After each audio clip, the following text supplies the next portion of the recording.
Shan is my savior. In my past life, I poured my heart and soul into her, fearing that she might ruin herself, so I took charge of all her affairs. People in the studio jokingly called me a housekeeper. Back then, I was in a car accident with the car half hanging off a cliff, one foot already in the grave. It was Shan who pulled me out of the car.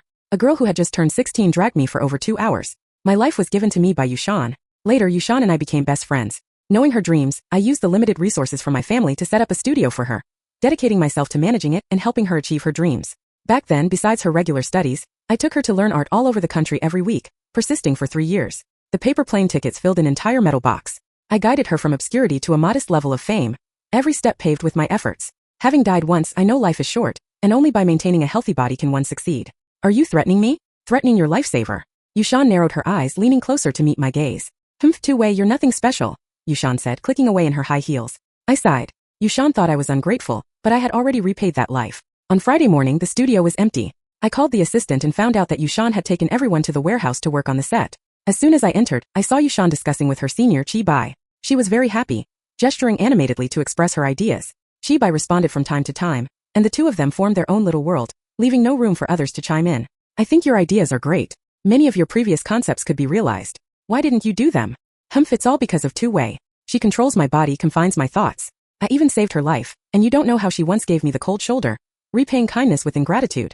Holding an exhibition is like asking for her life. She just keeps pressing me down. Senior, you understand me. I envy you so much, free and happy. Chi-Bai took out various small props and souvenirs, handing them to Shan, who was deeply moved, as if she had found a soulmate.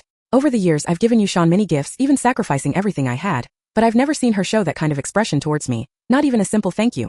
Shan would say thank you to strangers, to the cleaning lady, to the delivery guy, but to me only disdain, as if all this was my duty. I smiled and interrupted their heartfelt conversation. I took out the resignation letter I had prepared yesterday and handed it to her. Shan, remember to read it. Resignation letter? Two-way, you're actually resigning? How dare you resign? Shan was instantly displeased. Chi-Bai stepped forward, holding my hand, frowning slightly. Two-way, Shan has been quite good to all of you. Why are you resigning? Don't act on impulse. She's just straightforward, not malicious. Young people are easy to talk to. If there's a problem, communicate in time. If she's done something wrong, I'll talk to her for you. What exactly are you dissatisfied with? Shan snorted, her expression arrogant. Two-way, who do you think you are? An ungrateful wretch. I always knew you had ulterior motives, trying to threaten me with resignation. Fine, I'll grant your wish. But it's you who's being fired. Pack your things and get out today. Finance. Pay her wages on the spot. This is not a place for you to step foot in. Don't show your face around here anymore. The once noisy warehouse fell silent. Shan patted Chi-Bai's shoulder. Senior, since you have time, why not join my studio? There's a spot open now. Shan completely ignored my presence, only engaging with Chi-Bai. I wasn't surprised at all. Having been with Shan for so long, I knew her character all too well. Anyone could lose face, but not her. There's another important reason why Shan hated me so much in my previous life. There was another important reason why my best friend from my past life hated me so much. The night before senior sister Chi-Bai went viral, a fire broke out in the warehouse, reducing all the works Shan had prepared for her Paris exhibition to ashes. Combined with the performance art she had previously proposed, this incident catapulted senior sister to fame. Worried that Shan might not be able to handle the emotional toll, I kept the truth from her until the hype around senior sister had died down. When I finally told her, Shan was devastated. She couldn't accept that she had missed an opportunity because of me, and she even believed that I had blocked her path to success. From that moment on, Shan became neurotic, treating me like an enemy. She resented herself for saving me back then, and hated me even more for what she perceived as my constant suppression of her. She felt I controlled her and rejected her ideas and designs. To appease her, I secured many resources for Shan, but it wasn't enough to fill the chasm in her heart. One drunken night, she pushed me off an overpass, letting the rushing traffic crush me into pulp. As I fell, I saw her lips form the words, "This is what you owe me." I owed her, yes, and now I've repaid it. I stood there, looking at the warehouse filled with mixed emotions. I interrupted their conversation. I think you might have misunderstood something. The ones who should leave are you. Shan raised an eyebrow, disdainful. What nonsense are you spouting now? I've given you enough face in public. Don't force me to call security to throw you out. I smiled at her. Everything in this warehouse, including the land, is my private property. It has nothing to do with you or the studio. The contract expires today. You have until the end of the day to move out, or face the consequences. Also, the studio, when you first started out, you had nothing. I was the one who funded the studio and hired the staff. And by the way, I'm also the finance manager. Shan seemed to have never considered these issues. Her face darkened, almost dripping with anger. She had just fired someone, only to have that person turn around and kick her out of the studio. It was humiliating. Shan had poured all her talent into art, and anyone who saw her works would praise them endlessly. In my past life, I didn't tell Shan about the warehouse fire, nor did I tell her about what Chi-Bai had done. On the night Shan got drunk, I had gone to see Chi-Bai. By chance, unintentionally overheard on the rooftop that it was Chi-Bai who burned down the warehouse and took away Shan's artistic achievements. She even expressed regret that Shan hadn't stuck to her performance art idea, or else she could have publicly ruined her. Before I could figure out how to tell Shan, I received news that she was drunk. When I saw her in such a sorry state, I couldn't bear to imagine how she would react if she found out how her senior sister had treated her. Just as I was torn between telling her or not, Shan killed me. She choked me, making it hard to breathe, and I died before I could say anything. I never liked Chibai from the start. Maybe it was intuition, but I felt she wasn't as harmless as she appeared. Instead, she was like a venomous snake lurking in the shadows. Contrary to my attitude, Shan always wanted Chibai to join the studio, but I blocked it. Shan trusted and admired her senior sister so much that even when I told her Chibai had forged paintings, she thought I was jealous and lying to drive a wedge between them. She mocked and ridiculed me even more. As it turned out, my intuition was spot on. Chibai, having run out of talent, couldn't stand seeing her junior sister outshine her, and had been secretly suppressing Shan. This malicious woman had always been portrayed as a naive, innocent figure in Shan's mind. I wonder what expression she would have if she found out that the senior sister she trusted so much had plagiarized her ideas, burned her works, and wanted to destroy her completely. Just thinking about it excites me. Sunday was the day Shan's performance art was set to begin. I gave her one day to move out, which was already more than enough kindness. I returned to the studio to collect my things when there was a knock on the door. I was still tidying up some small items on the desk. Come in. It was Chibai. I frowned slightly. What are you doing here? If it's because of me that you and Shan had a fight, I can apologize and I can leave. I'm really sorry. Shan was just saying things in the heat of the moment. Don't take it to heart. Chibai's eyes were slightly red, and his voice trembled as he spoke these words. I replied somewhat exasperatedly. Who do you think you are? Don't overestimate yourself. If there's nothing else, just leave. Chibai left with a pale face. A few minutes later, Shan strode in, frowning. Are you really in such a hurry to leave? You know I was just saying those things out of anger, I retorted. Your words are as meaningless as farts, completely unreliable. Shan's face turned red, as if she had made up her mind. She closed her eyes and shouted. Fine, I was being petty. I'm sorry, okay? I take back what I said about firing you. Withdraw your resignation letter, and let's go back to how things were before. Shan's face flushed red, as if she had made some kind of determination. She closed her eyes and shouted loudly. I was too petty, I'm sorry, okay? I take back what I said about firing you. You withdraw your resignation letter, and we'll go back to how things were before. The room fell silent, and when she didn't hear me respond, Shan opened her eyes and saw that I was still packing my things. Her expression turned displeased. Do you have to be so heartless? Just because I said something in anger, you're throwing away all these years of our relationship? What do you take me for? I've already apologized to you. Can't we just go back to how things were? What more do you want from me? I calmly replied. I don't want anything. It's just that we're done, that's all. As soon as I finished speaking, Shan exploded. I gave you a chance, I even took the initiative to offer you a way out. You ungrateful two-way. I knew you had ulterior motives. You said you were helping me, but now the studio is yours, the warehouse and everything in it is yours. And me? I've just been working for you all these years for nothing. You really are heartless and ungrateful. I should have let you die in that car accident back then. After saying this, Shan slammed the door and left. In the end, she just wasn't skilled enough. But the fact that she could go this far was beyond my expectations. After taking my things, I left the city the next day. I had to attend that banquet I had mentioned to Shan before. In my previous life, I had dragged a reluctant Shan to that banquet, where I met the influential person I had missed. She had just glanced at Shan and immediately said that this person had poor character, would not achieve great things, and would bring misfortune to those around her. Hearing this, I suppressed my smile. Shan and I had been together for so many years, and we were already deeply intertwined. Moreover, she was my savior. In such a situation, our fates were tied together. If one prospered, so did the other. If one fell, so did the other. But I couldn't do anything. If I offended the powerful, it would be difficult to survive in this circle, and Shan's path would become even more thorny. So I had no choice but to leave with a cold expression, pretending it was just jealousy from others. Little did I know that what happened later would prove that person's words true.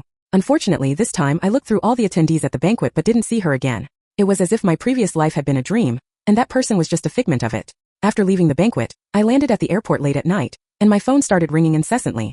It was a call from the police. I hurried to the police station with my luggage. The first sentence I heard upon entering. It must have been two-way. She burned the props I needed for the exhibition, and all my works. She must resent me for firing her and breaking free from her control. That ungrateful wretch. I almost died in there, officer, you must arrest her. Shan saw me come in and lunged at me, flailing wildly. I should have let you die in that car accident back then. How have I wronged you that you would ruin me like this? What could I do? Of course, seek help from the police. Officer, help me. I quickly hid behind the officer. She's slandering me without any evidence. I just got off a plane. This is defamation. The duty officer firmly held onto Shan, letting her flail in the air to no avail. Who would have thought Shan had such a lively side? The duty officer looked at me with a complicated expression, seeing that I was enjoying the spectacle without concern. I soon went home. It was simple, logically untenable. Plus I had been on a business trip on Saturday and only landed at the airport early Sunday morning. When would I have had the time to do such things? How naive. I don't know how Shan spent her early morning. But in the afternoon, her reset performance art event proceeded as usual, though the props looked quite worn. Everyone was drawn to this peculiar performance art. Within 6 hours, no matter what the audience does to her, they will not bear any legal responsibility. There are 91 props on the table, and the audience can use any item to do anything they want to her. Shan sat quietly on the stool, not even blinking. At first, only a few people came in, all with a sense of curiosity, treating it as a novelty. Few approached her. Slowly, some girls came up to take photos with her, and Shan remained motionless. A child came up to touch her face, looking at her mother in amazement. "Mom, she's warm. Are wax figures warm?" Seemingly attracted by the child's voice, more and more people gathered around Shan. Some used lipstick to scribble on her face, clapping and praising, taking photos. Some helped wash off those scribbles. Shan looked at the little girl in front of her who was applying makeup, thinking that human nature still leans towards kindness. Until someone picked up scissors and cut Shan's clothes to shreds. Shan could see it all. She couldn't stop it. She could only comfort herself that there are all kinds of people in the world. It's just the outer clothes being cut. No big deal. People wear bikinis at the beach showing more skin. But this action was like opening Pandora's box. The nightmare began. And this act was like opening Pandora's box. The nightmare began. The man cut the clothes into shreds, but carefully inserted a rose into her ear, the thorns on the stem firmly piercing the back of her ear, blood dripping down her earlobe.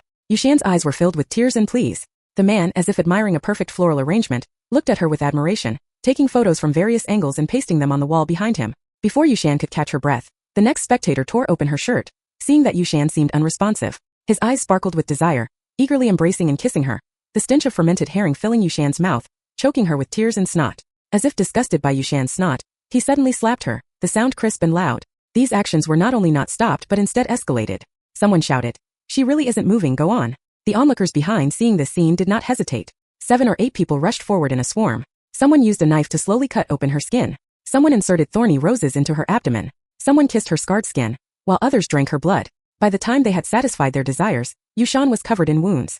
Her face was full of bruises, and there wasn't a patch of unbroken skin on her body. Despairing tears streamed down Shan's cheeks. She was powerless to escape. Several people carried Shan to a bathtub filled with water, the blood instantly mixing with the clear water, leaving a vivid red. Is this really okay? What could go wrong? She said herself that anything is allowed, and she even signed a waiver. We're just helping her realize her own ideas. Exactly. Look, no one is stopping us. Even if she dies here, it's what she sought herself. Who knows, maybe she has some strange fetish. Which normal person prepares props for others to harm themselves? But what but? Hurry up, I want to enjoy myself properly. After saying this, the man impatiently took off his belt and stepped into the water. Bang! Police! Hands on your head! Everyone, hands on your head! The police rushed in with guns drawn. The people standing in front of the bathtub instinctively tried to flee. Upon hearing the police, Shan burst into tears, crying uncontrollably. The faint sound of an ambulance siren could be heard in the distance. Unable to hold on any longer, Shan lost consciousness. At this moment, topics such as the 6-hour performance art, the inherent evil of human nature, and the initiator of the reset performance art have surged to the top of the city's trending list, with their popularity remaining high for an extended period. The live stream room was now empty, but the comments were refreshing at an astonishing speed. Oh my god, this is really impressive. The streamer is too reckless. There wasn't even a security guard. What if someone really died? Thankfully, she was live streaming. She's really bold, testing how evil human nature can be without any protective measures. The streamer must be desperate for fame, letting herself be treated like a rag. She's even a somewhat famous artist. Is art this wild now? I can't appreciate it. I watched the entire process. The streamer was severely injured, especially in her abdomen and lower body. Calculating the streamer's psychological trauma area. I'm speechless. What are you all arguing about? This event was initiated by the person herself, and she signed a waiver.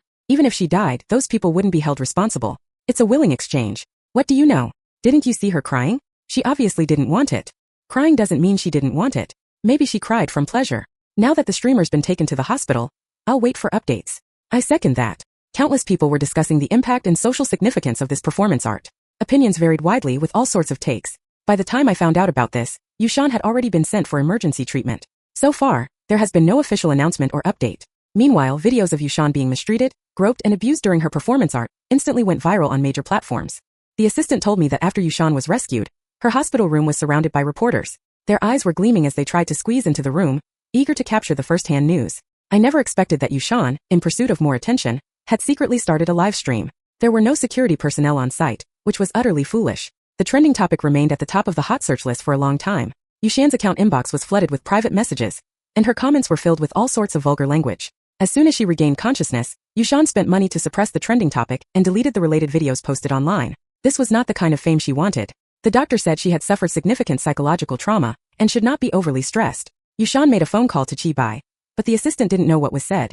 After hanging up, Shan handed her phone to the assistant for safekeeping. Meanwhile, Chi-Bai achieved great success at the art exhibition in Paris.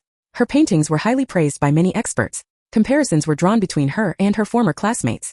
Shan once again climbed to the top of the hot search rankings. This time, Shan's past experiences were compared with Chi-Bai's. Public opinion online was divided, and Shan retreated to the hospital, avoiding the spotlight. While going for a checkup with the doctor, Shan overheard someone saying, "Oh, that's her." Her senior sister's paintings are really beautiful, and I heard she even won an award. I don't understand why she would engage in such performance art and end up like this. Isn't it common for people to have evil tendencies from birth? Her senior sister is much more accomplished. I heard those paintings are worth over 100 million. Yes, I know that painting illusion. It's priced at 76.58 million. As she passed the nurse's station, Shan accidentally glanced at the person's brightly lit phone. In the video, Chibai was being interviewed by reporters, with a wall full of paintings in various styles behind her. Shan stared at Chibai and those paintings completely stunned. Those paintings were supposed to have been destroyed in the fire. How could they possibly be with Chibai? Shan snatched the person's phone, frantically speeding through the entire video, even opening the comments section, desperately searching, only to discover that she had become Chibai's stepping stone. Hey, why are you grabbing my phone? Where did this lunatic come from? Give me back my phone. If you break it, you'll pay for it.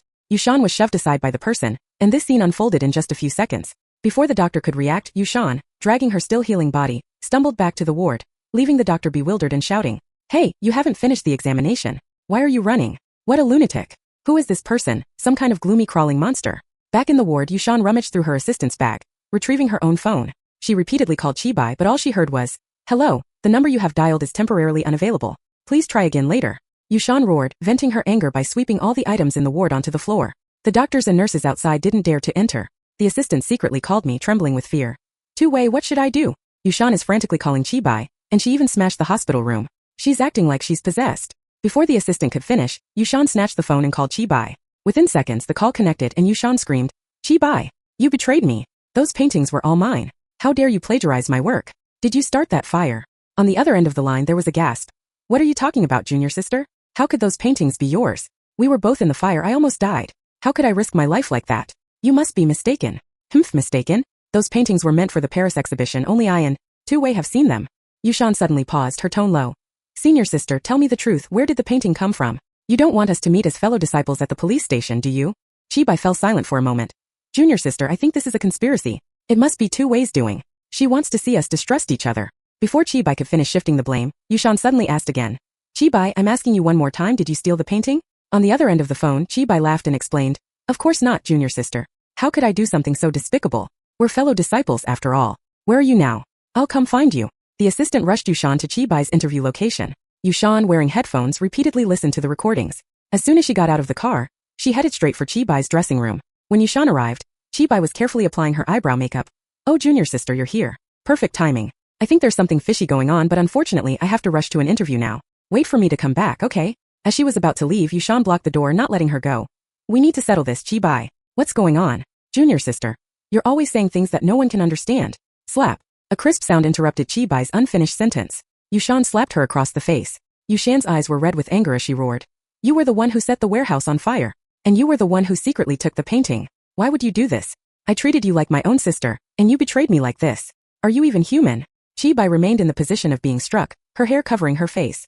She slowly turned to look at Shan, who was red-faced and furious. Unbothered by the stinging sensation on her cheek, she raised an eyebrow with a hint of smugness and said, "You're making baseless accusations, insulting me and slapping me without any proof. I could sue you for defamation and assault, Shan. Besides, do you have any evidence?" "Evidence? Of course I do, Chibai. I doubted everyone except you." Shan played the recording and Chibai's gentle voice came through, detailing her scheme. Chibai hadn't expected her to actually have evidence. Her fingers twitched for a moment before she sneered, her tone turning hostile. Shan, you think you can pin this on me with some dubious audio? Who are you trying to fool? If you can do this, I can fabricate a whole pile of evidence too. Is that so? The surveillance footage from the day of the warehouse fire clearly shows your face. All of this can be verified by the police forensic department. You've hit rock bottom, Chibai. Now you're relying on stealing others' paintings to gain glory. What's the difference between you and a sewer rat? Shan's words were full of scorn as she tore away Chibai's facade. Chibai's face turned cold. She stopped pretending and lunged forward, snatching Shan's phone. She quickly formatted it and tossed it into a glass of water. The entire process took less than 3 seconds. After destroying the evidence, Chibai looked smug. "Oops, my hand slipped. After the show, I'll have my assistant send you a new one. Now no matter what you say, it's useless. I'm the celebrated genius artist, while you're just a mediocre artist who can only put on boring lowbrow performance art exhibitions." She leaned closer to Shan and whispered, "It must have felt terrible, being violated like that. Even though there was security, not a single one stepped in when your life was in danger. Guess where they all went? Isn't it such a coincidence that so many perverts showed up?" The light and shadow split Chibai in half, making her look like half an angel and half a devil. She murmured, "If it weren't for you live streaming to chase clout, you would have died in that human slaughter." "Oh right, it was called Zero. Sometimes greed can actually save your life. What do you think?" Shan, furious, grabbed Chibai's shirt and pinned her against the makeup mirror. "You did all of this? Why, I've never done anything to you." Chibai looked at the ferocious Shan and said, Why? Probably because I can't stand you. Why do you have everything handed to you on a silver platter? Resources, connections, and yet you don't appreciate it. Why? I've worked my ass off and what I've gained is less than what you casually let slip through your fingers. And you don't even cherish it, recklessly squandering what I've been dreaming of. You flaunt it in front of me every day, showing off how someone is paving the way for you, while all you have to do is sit back and enjoy a peaceful life. Yet even then you're still not satisfied. Luckily, you're a fool. You believe whatever I say. You drove two-way away, blinded yourself, and severed your own support. I can't believe how naive you are, you Shan. Performance art? Ha ha ha, did you really think that idea came to you out of thin air?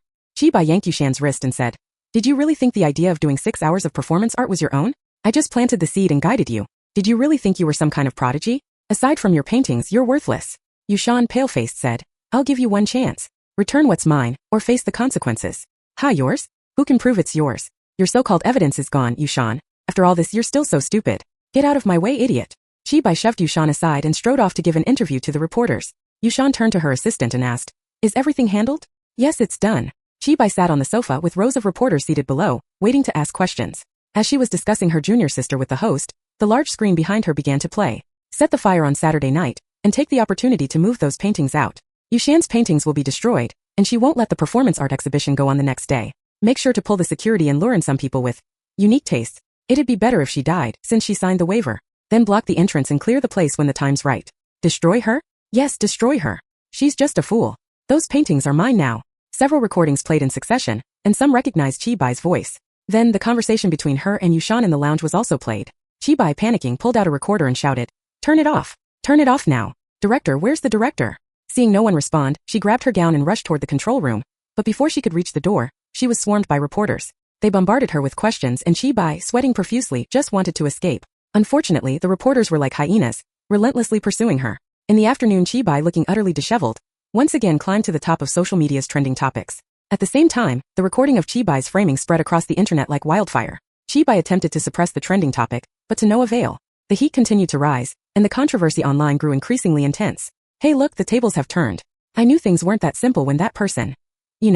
Not knowing the full picture, I won't comment. The value of that statement is still rising. How can someone be so malicious, using such cruel methods to destroy someone for their own selfish desires?